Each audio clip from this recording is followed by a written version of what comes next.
Hey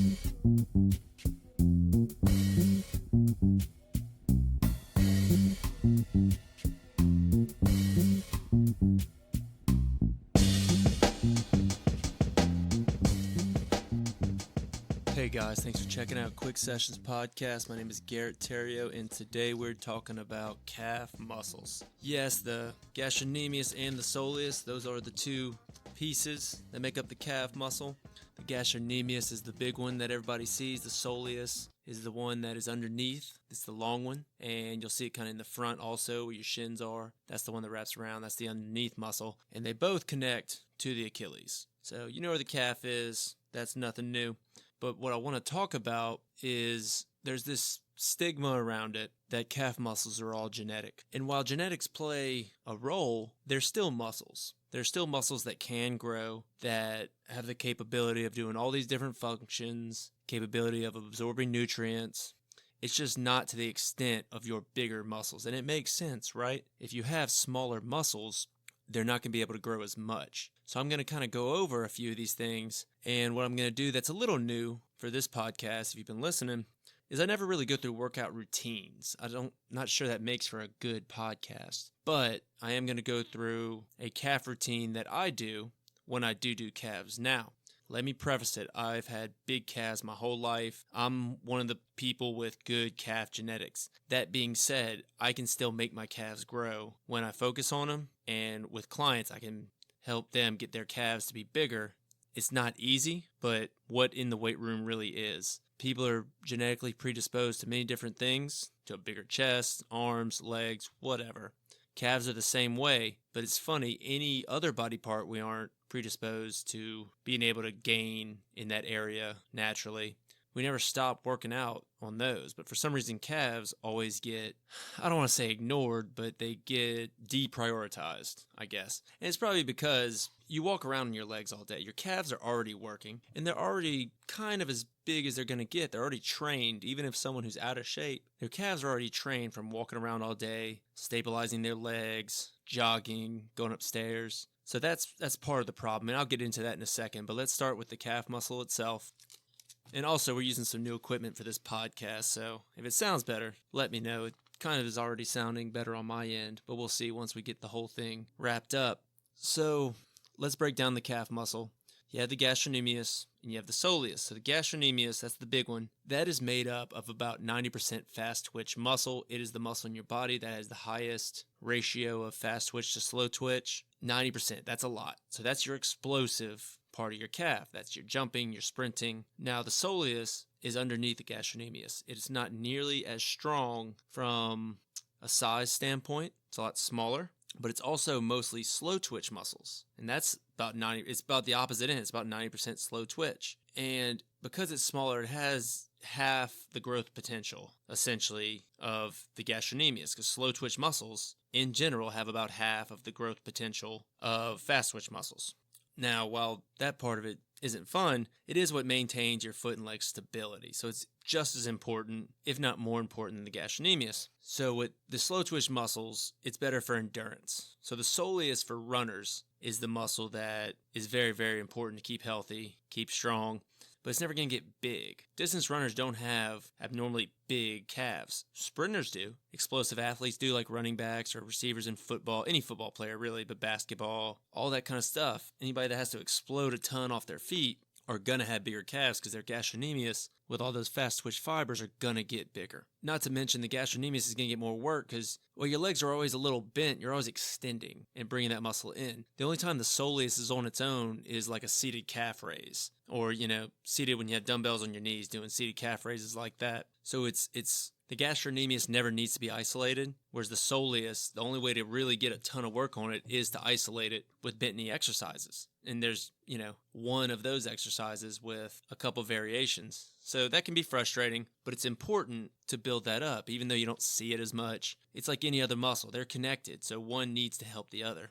So just doing gastrocnemius work or just doing soleus work isn't going to cut it. You really got to train that full calf muscle. So the last thing you want is an imbalance in your calves. That's when calf strains or tears or ruptured Achilles, where those injuries can happen, is when you have an imbalance in that area. So why are calves so hard to grow? Number one is the slow twitch muscles that I just talked about. It's a smaller muscle, right? It can't absorb as much nutrients as like your quads or your hamstrings or your biceps or anything like that. And like I said earlier, they're already pretty trained. The growth potential really isn't there. You really have to put it in overdrive if you want to grow it. But once you do, I mean, they can grow as big as your arm or your neck. Like calves can get big. And that's one thing I'll kind of go on a side tangent about. They definitely can get bigger. And I don't mean a little bit, when people say it's like, why would I waste my time for, we'll call it a 5% gain. Well, that's being lazy. That's not valuing it enough. And I get it. It's a calf. Who cares about calves when you can be bench pressing or squatting or doing abs or whatever. But if you really want to grow your calves and get that full leg development, you have to hit calves. And what I have found is heavy volume, minimal rest. Sounds obvious, but I think when people think calves, they don't think variety, they don't think volume, and they don't think heavy. And those are your three biggest things. I guess I didn't say variety earlier. Variety, volume, and heavy. And that kind of goes into the second reason on why it's hard to grow them. It's because people don't make them a priority. People throw them in at the end of a leg workout, and that's about it. I never see people start with calves. And you don't have to start with them, but at least making them a part of your routine is step one into really making a difference in your lower leg. It's kind of the same problem I see with abs. People will just do abs at the end, but by the end, you're so tired, the last thing you want to do is get on the ground and start doing some crunches. So here's what we're going to do. I'm going to post this later in the details and on Instagram, Facebook. We got a Facebook page now, Quick Sessions Podcast, and I'm going to post this on there. So if anyone is interested, they can do this workout, but I'm going to verbally go over it also right here. And this is something that I believe if you do this 2 to 3 times a week, and it doesn't take long, you can do it in between sets. I did it today, but if you make it a priority and you do this workout. Now, I'm not saying this is the best calf workout ever. Muscle and Fitness is not about to publish this, but this is something I like. This is a calf routine that I personally do, and I can personally vouch for. So the way you do it is start with a couple minutes of jump rope. I did 2 minutes. You can do as many as you want. To get your calves warmed up and to get them a little tired, you'll feel a little lactic acid build up. You'll feel like your calves are ready to go. So what we do is we'll go in the standing calf raise machine or a hack squat machine, whatever your gym has, and I'll load it up. I go about 150% of my body weight, but I'm not going to get into the weights of everything because everybody's different. Everybody has different level of calf strength, but I'll get in there and I'll do 10 slow reps followed by 20 fast reps. So the slow, obvious, going all the way down, all the way up, good flex on each rep. And the 20 fast is more of a bounce, try to still achieve that full range of motion, but definitely at a much 2 or 3 times the speed of those lower, slower calf raises. Now, right from there, we're going to grab a dumbbell and find some stairs or a block, and we're going to do single leg calf raises. Holding a dumbbell, we're going to do 20 each side. Now, at this point, the calves are already burning, and let me preface the rest of this workout with saying this is going to hurt. Nothing's going to tear while you're actually working out with it, but it is going to hurt, and it's something you need to deal with and be tough about. Right after you do the single leg with the dumbbell, 2 things you can do. We have a A.R.D over here at Timberline Fitness. That's a dynamic axial rotation device. And what it does is it works the front of the soleus, where your shins are. I call it the shin splint preventer because I can never remember what A.R.D stood for. But that's it, the dynamic axial rotation device. And you can do 20 reps with weight on it. If you do not have a A.R.D at your gym, what you do is find a seat where your legs can hang, they can dangle, and get a kettlebell. And slip your toe through that kettlebell, and you can extend your foot and then flex your foot, keeping that kettlebell on your toes, on your foot. I can't tell you how much weight to use, and with the kettlebell, you'll have to do single leg, whereas with the A.R.D, you can do double. But that's all it is. So find even a bench. You can sit on a bench and just have your ankles hanging off, or you can just stand on a box and let your other foot hang off with that kettlebell, and just, it's a reverse of a calf raise. You're doing it with a kettlebell in your toe. Maybe on social media, I can get a demonstration of it to try to help y'all out.